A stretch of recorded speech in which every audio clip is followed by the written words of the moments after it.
माता को पार्वती माँ ने श्राप क्यों दिया?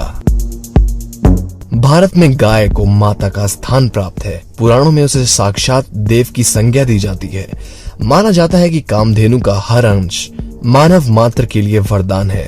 हर गृहस्थी की रसोई में पहली रोटी गौ माता के नाम से निकाली जाती है। सुख और दुख से जुड़ा कोई भी धार्मिक काम या फिर अनुष्ठान गौ माता का ग्रास निकाले बिना पूरा नहीं होता। इसके बावजूद परम पूज्य गौ माता के झुंड कचरे के ढेर पर जूठन से पेट भरते दिखाई देते हैं।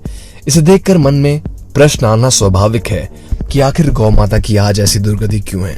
उसका उत्तर माँ पार्वती के श्राप से जुड़ा है। दोस्तों जरा गौर से सुनिएगा क्योंकि ये बात बहुत जरूरी है।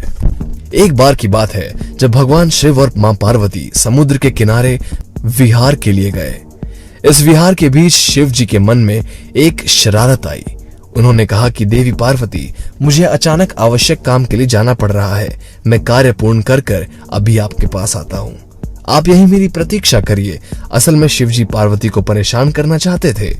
शिव जी की बात मानकर देवी पार्वती अकेले ही तट पर बैठकर उनकी प्रतीक्षा करने लगी। इसी तरह शाम हो गई। उस दिन तीज की तिथि थी। जब रात तक शिव जी नहीं लौटे तो माँ पार्वती ने तट पर ही रेत के शिवलिंग का निर्माण किया और आसपास उपलब्ध पूजन सामग्री से रात भर शिव जी की निर्जला निराहार व्रत संपूर्ण किया। शिव जी सूक्ष्म स्वरूप में वहां उपस्थित थे और वह गतिविधियों को देख रहे थे। सुबह होने पर पार्वती ने समुद्र में रेत के शिवलिंग और पूजन सामग्री को विसर्जित कर दिया। इसके थोड़ी ही देर बाद शिव जी प्रकट हो गए और बोलने लगे कि देवी पार्वती, आपने कल तीज की तिथि पर मेरी पूजा नहीं की। पार्वती जी ने कहा कि मैंने पूजा की है और अभी सामग्री विसर्जित की है। शिव जी अभी भी पार्वती के साथ ठिठोली करना चाहते थे। उन्होंने कहा कि पार्वती, मुझे तो पूजा का कोई चिन्ह दिखाई नहीं दे रहा है। अगर आपने पूजा की है तो उसका प्रमाण दीजिए। शिव जी की बात सुनकर माता पार्वती ने आसपास देखा। उन्हें एक गाय खड़ी दिखाई दी। उन्होंने शिव जी से कहा कि ये गाय मेरी साक्षी है। मेरे पूजा करते समय यह उपस्थित थी। शिव जी ने गाय से पूछा कि क्या पार्वती ने पूजा की है। गाय ने ना में सिर हिला दिया। शिव जी ने कहा, पार्वती, आप असत्य कह रही हैं। गाय ने तो गवाही नहीं दी। शिव जी के सामने स्वयं का अकारण झूठा साबित होना पार्वती जी को सहन नहीं हुआ।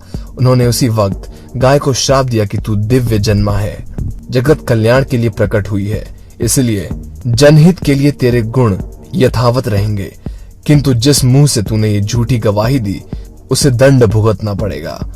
झूठ बोलने के कारण अब जूठन ही तेरा आहार होगा। इस तरह झूठ बोलने से गौ माता क्रोध की भागी बनी। आज तक उनकी संतति अच्छा भोजन प्राप्त होने के बावजूद जूठन ही खाती है। दोस्तों अगर आपको ये रहस्य नहीं पता था तो इसको अपने साथ और भी कई लोगों को शेयर करिए और सबको बताइए कि आखिर आजकल की गाय जूठा क्यों खा रही हैं और सड़ा गला क्यों खा रही हैं। दोस्तों अगर आपको ये वीडियो अच्छी लगी तो नीचे कमेंट सेक्शन में जरूर बताइए। दोस्तों अगर आप नए हैं हमारे चैनल पे तो उसको सब्सक्राइब करके वो बेल आइकन जरूर दबा लीजिए।